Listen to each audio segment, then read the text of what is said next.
Mas maraming produktong Pinoy ang posibleng angkatin ng Poland ayon sa kanilang Agriculture Ministry.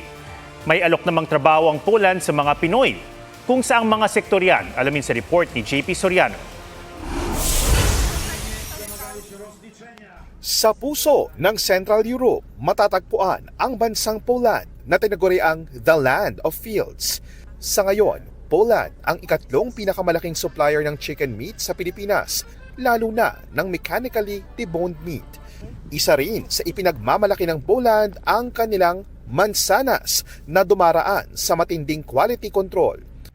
Ale też rozmawialiśmy o tym, by We are also happy to announce that we can be selling Polish apples pretty soon. So this has just been closed, and they are just about to be sold in the Philippine market.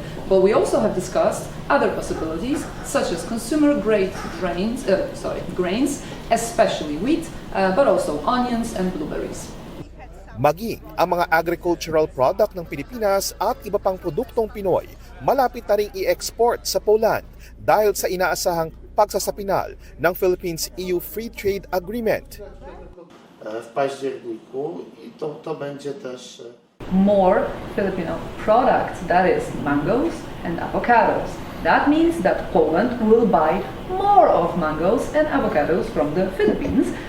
Ayon sa Agricultural Minister ng Poland, may oportunidad ding naghihintay sa Poland para sa mga Pilipinong manggagawa sa mga sektor ng agrikultura, rural development, processing industry at food production.